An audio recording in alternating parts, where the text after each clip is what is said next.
it's much harder to kind of engage people in an intellectual process.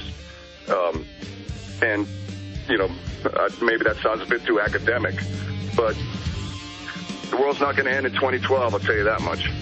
I absolutely agree with you. In fact, I'm making a film about how the establishment is trying to... Well, I'll explain it when we get back. We have, of course, the lead singer of the band Clutch, Neil Fallon.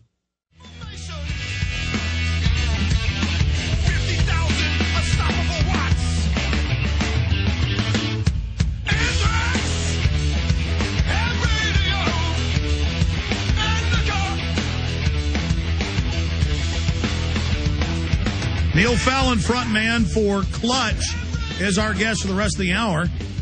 I haven't asked him yet if he thinks we ought to take some phone calls coming up. Hell, we will. 800-259-9231. Just questions for Clutch, ladies and gentlemen. Neil, we were talking during the break. What has your evolution in awakening to the whole world government structure been like? When did you first start to question the nature of reality we live in? And you were telling me you went through a process of really being paranoid and freaked out, but now that you're not. Explain that to us. Well, I think growing up, I live in Maryland, but for all intents and purposes, you know, it's a Washington, D.C. suburb. So it's in my face every day. Air Force One, I see it once a week. Marine One flies over my house. I see signs for the CIA, the NSA. They're building a huge complex out in College Park called Avatar. And I think it really got to me, you know, in my 20s, and I felt, you know, we're screwed. There's nothing we can do. Wringing your hands, kind of a Chicken Little psychology. And then I don't know exactly if there's a kind of a threshold moment or an epiphany, but I'm reading an awesome book right now called Politics and the Occult, and it's by the guitar player or former guitar player of Blondie, Gary Lackman. And it's a real fascinating look into the occult in politics. And there's a quote at the top of the book that I think kind of explains that. And it's nothing could be more dangerous for the human race than to believe that its affairs had fallen into the hands of supermen. And for me, that is the realization that as powerful as someone may be, their blood runs red, and their breath stinks too. And I think it's much healthier to live with that in your mind than to think there's nothing you can do and we're damned.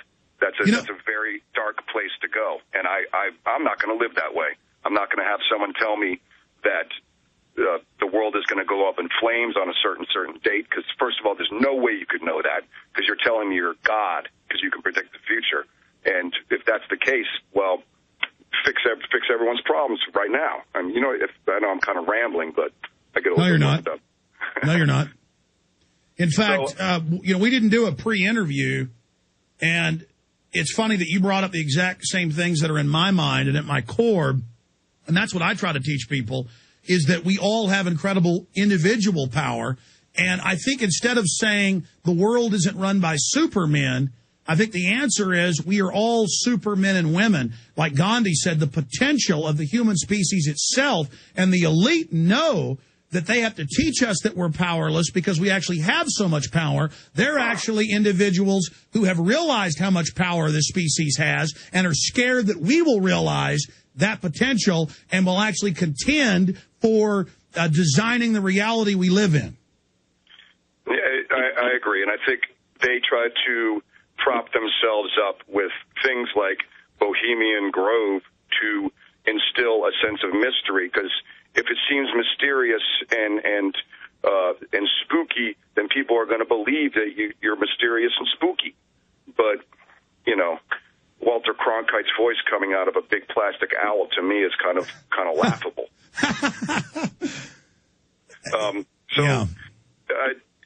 And like going back to what I said, you know, I'm no expert on any of this. It's a huge topic with a lot of gray areas. That there's a lot of raw materials for songs, and when you listen to a song, you have your own subjective input into it, and I think that's the fun part. I'd rather be I'd rather cheer people on than beat them down. What about Escape from the Prison Planet? That song came out, 95, 96? Yeah, that was our self-titled record was sort of a big changing point for the band, both musically and lyrically. And I'd started reading a lot about, at that point, UFO community, conspiracy theories, and whatnot. So the lyrics are almost like a list of things that I was reading. I remember back then, before the internet was really the entity that it is now, there was these books written by, his name was Valerian. They're called The Matrix, and they were kind of like a compendium of the most bizarre conspiracy theories and just esoteric thought. And spent a lot of time in the back of the van poring over those things, and I think that kind of worked its way into the song there. We're going to come back with Escape from the Prison Planet. On the other side, it's Clutch frontman Neil Fallon. Stay with us. We'll be right back on the other side. Long segment coming up.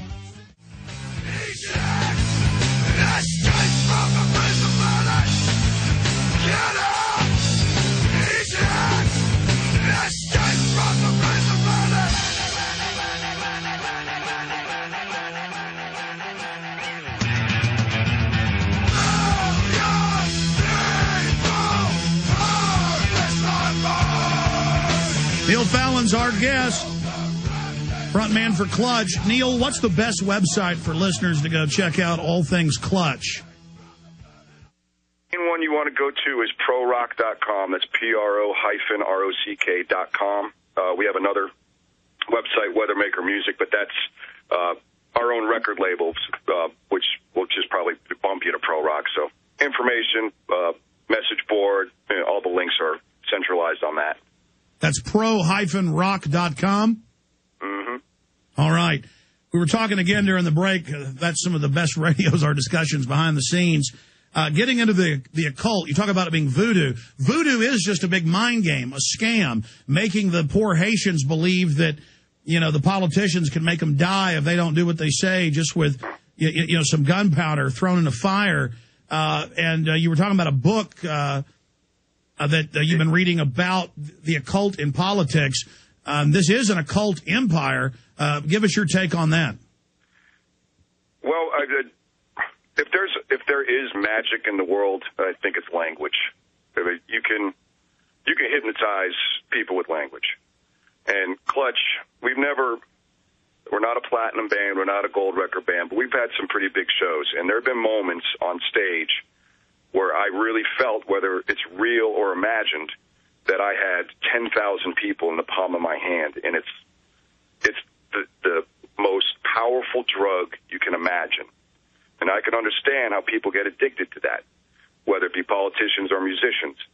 And I think that whether it's, I think maybe that explains why some musicians get addicted to drugs, because they want to maintain that high all the time. But politicians never get off stage. They're always on it. And I think the occult, it draws its power from the power of the human mind. And I think a lot of these politicians try to imbue or appear as if they are larger than life, either in their own mind or for our own benefit or not benefit, if you want to look at it that way, with these things that are hard to understand. But you go down to Washington, D.C., and it's a pretty imposing place. They're temples to mortal men, basically. But again, I'm rambling, and I forgot your initial. No, we were talking about the occult. That's a great answer. I'm actually really impressed. It's thought-provoking, the different points you're bringing up. What does concern you most about this New World Order structure? You brought up during the break privatization. What scares me is if people, at the end of the day, the government is ours. Everyone that's elected is a public servant, and they need to be reminded that over and over and over again. They're like dogs. If you let them up on the couch, they're going to keep coming up on the couch. You got to remind them, we pay their wages. But if we start being so scared of being out of control, and we said, well, maybe it's best that companies take care of everything, all you've really done is you played a shell game. It's a 3-card Monte. What really scares me is the privatization of prisons, of police forces, because then they don't have to answer to us, because they're their own entity, and that's capitalism gone awry. What'd you think? It's piracy. What'd you think of the Hardin, Montana situation? I've been trying to find out what's happened since. It's that story, at least from my own, kind of half-baked research, has kind of gone under the radar, and it's hard to find out what the repercussions were. Let me give you the skinny on that. The state was so corrupt that when people begged them to investigate, they did a kind of a half-baked investigation and backed out.